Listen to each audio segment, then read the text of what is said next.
Morning students, आज हम class 7 की एक्सरसाइज 1.4 का क्वेश्चन नंबर 3 करेंगे। क्वेश्चन नंबर 3 है रिक्त स्थान भरो।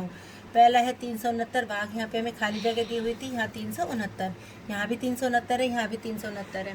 तो 369 के मैं कितने से भाग करूँ, मेरा 369 ही आए तो आंसर होगा 1। तो यहाँ पर आ गया हमारा 1। अगला है घटा 75 भाग में, यहाँ पर है घटा का 1।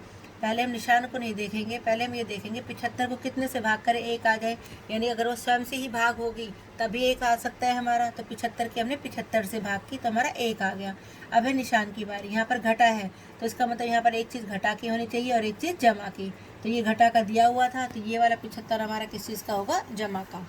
अगला है घटा 206 भाग, यहाँ पर दिया हुआ है हमें 1, तो 206 की 206 से ही भाग करनी होगी, लेकिन ये 1 हमारा किस चीज़ का है, जमा का। तो इसका मतलब यहाँ पर दोनों निशान हमारे किस चीज़ के होने चाहिए, घटा के, क्योंकि ये घटा का दिया हुआ है, तो ये भी घटा का 206। अगला है घटा 87 भाग में, यहाँ पर खाली जगह है, यहाँ पर 87, तो 87 की कितने से भाग करूँ 87 आ जाए, 1 से करनी पड़ेगी। अब यहाँ ये 87 किस चीज़ का है, जमा का, तो यहाँ पर इसका मतलब दोनों निशान किस चीज़ के होने चाहिए, घटा के। तो ये 87 घटा का था, तो 1 भी हमारा किस चीज़ का हो गया, घटा का। अगला है यहाँ पर खाली जगह दी हुई है, भाग में 1 बराबर घटा 87, यहाँ पर 87 है, इसका मतलब यहाँ पर हमारा कितना होना चाहिए, 87, क्योंकि 87 को 1 से भाग देंगे तभी 87 आएगा। ये घटा का है तो यहाँ पर भी ये भी घटा का आ गया। अगला है यहाँ पर खाली जगह है, भाग में 48 बराबर घटा का 1, 48 को 48 से भाग देंगे तभी हमारा 1 आएगा। लेकिन अब यहाँ पर निशान देखते हैं, ये घटा का है तो ये जमा का है, तो यहाँ पर हमारा किस चीज़ का आएगा, घटा का। 20 भाग में बराबर घटा 2, तो 20 की कितने से भाग करूँ, 2 आ जाए 10 से, तो 10 दूनी 20, 2 आ गया। अब निशान किस चीज़ का है, यहाँ पर घटा का, यहाँ पर एक चीज़ जमा की एक चीज़ घटा की, तभी हमारा 10 किस चीज़ का होगा, घटा का।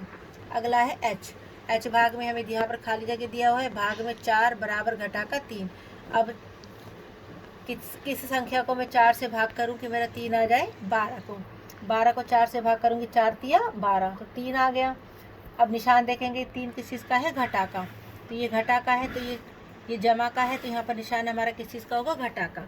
सिंपल सी बात है, अगर निशान यहाँ पर जमा का है तो यहाँ पर या तो दोनों रकम जमा की होंगी या दोनों रकम घटा की होंगी। अगर यहाँ पर निशान घटा का है तो यहाँ पर एक निशान जमा का होगा और एक निशान हमारा किस चीज़ का होगा, घटा का होगा। ये सीधी सी पहचान है। क्वेश्चन नंबर 4, 5 ऐसे पूर्णांक युग्म ज्ञात कीजिए, ए बी लिखिए ताकि ए भाग में बी बराबर घटा 3 हो। ऐसा युग्म 6 घटा 2 हमें दिया हुआ है। एक एग्जाम्पल इन्होंने दिया हुआ है, 6 की 2 से भाग करेंगे, 2 तिया 6, 3 आएगा और वो भी किस चीज़ का आएगा, घटा का।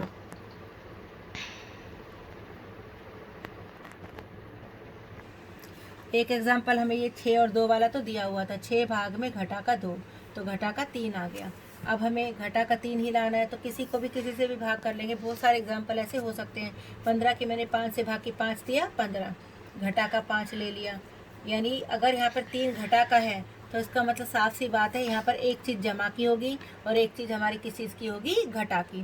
तो यहाँ मैंने 15 जमा का लिया तो मैंने 5 घटा का ले लिया। यहाँ पे ये 21 घटा का लिया तो 7 जमा का, 24 घटा का है तो 8 जमा का, 30 जमा का है तो 10 घटा का, 12 घटा का है तो 4 जमा का, 5 तिया 15, 7 तिया 21, 8 तिया 24, 10 तिया 30, 4 तिया 12। ऐसे हम यानी कितने ही एग्जाम्पल लिख सकते हैं। क्वेश्चन 5 है, दोपहर 12 बजे तापमान 0 से 10 डिग्री सेल्सियस ऊपर था।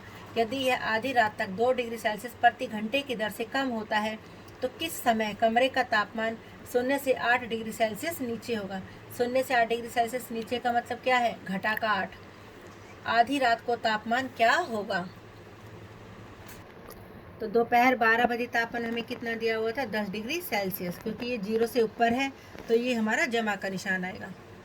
1 घंटे में तापमान में कितनी कमी हो रही थी, 2 डिग्री सेल्सियस। अब दोपहर के 12 बजे से आधी रात तक का हमसे पूछा गया, तो दोपहर 12 बजे से आधी रात तक हमारा कुल कितने घंटे हो जाते हैं, 12 घंटे। तो 1 घंटे में अगर 2 डिग्री सेल्सियस कम हो रहा है तो 12 घंटे में कितने डिग्री सेल्सियस टेम्परेचर कम हो जाएगा, 12 गुना में घटा का 2, 12 दूनी 24, घटा का 24 डिग्री सेल्सियस। हमने यहाँ घटा का क्यों लिया, क्योंकि टेम्परेचर ये हमारा कमी को दिखा रहा है। तो ये घटा 24 डिग्री सेल्सियस हो गया। अब आधी रात को तापमान कितना था, 10 डिग्री सेल्सियस था दोपहर में 12 बजे, और 24 डिग्री सेल्सियस उसमें से कम हो गया, यानी घटा का 24 डिग्री सेल्सियस। तो 24 में से 10 गए, कितना हो गया, 14 डिग्री सेल्सियस, घटा का 14 डिग्री सेल्सियस। एक ये तो हो गया एक क्वेश्चन का आंसर। अब उसने पूछा था कि घटा 8 डिग्री सेल्सियस कितने बजे होगा। तो अभी हमारा टेम्परेचर 10 डिग्री सेल्सियस, और घटा 8 डिग्री सेल्सियस के तापमानों में हमारा कितना अंतर है, 10 घटा और घटा का 8, तो 10 जमा में 8 18 डिग्री सेल्सियस। अब घंटों की संख्या कितनी हो गई, 18 डिग्री सेल्सियस लाने के लिए 1 घंटे में 2 डिग्री सेल्सियस कम होता है, तो 18 डिग्री सेल्सियस कितने घंटों में कम होगा, 18 भाग में 2, 9 घंटों में, यानी 9 घंटे बाद, यानी 9 बजे तापमान 0 से 8 डिग्री सेल्सियस नीचे होगा। इस क्वेश्चन को हम एक संख्या रेखा द्वारा भी समझ सकते हैं। ये है हमारा 0, यानी हमारा ये समझ लो ये 0 है, और 10 बजे का हमें तापमान दिया हुआ है। ये हमारा कब का तापमान था, दोपहर का। तो मैंने यहाँ पर बराबर बराबर गिनती लिख ली, 1 2 3 4 5 6 7 8 9 10। इधर भी गिनती लिख ली मैंने, घटा 1 घटा 2 घटा 3 घटा 4 घटा 5 घटा 6 घटा 7 घटा 8, ऐसे आगे तक। तो जो हमें टेम्परेचर दिया हुआ था 10 डिग्री सेल्सियस, वो कब था हमारा, दोपहर के 12 बजे, यानी 10 डिग्री सेल्सियस। 0 से 10 डिग्री सेल्सियस ऊपर था, तो हमारा ये जमा का है। अब 1 घंटे में कितना टेम्परेचर कम हो रहा था, 2, तो 10 में से यहाँ 2 घटाए तो हमारा आ गया 8 पे, फिर 2 कम हुआ 6 पे, फिर 2 कम हुआ 4, फिर 2 कम हुआ 2, फिर 2 कम हुआ 0 पे आ गया, फिर 2 कम हुआ घटा का 2, फिर 2 कम हुआ घटा का 4, फिर 2 कम हुआ घटा का 6, और फिर 2 कम हुआ घटा का 8।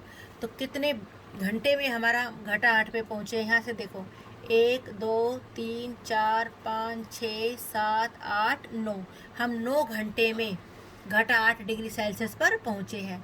9 घंटे का मतलब क्या है, 12 बजे से 9 घंटे, यानी 9 बजे। तो 9 बजे हमारा जो तापमान था वो घटा का 8 डिग्री सेल्सियस होगा। Thank you.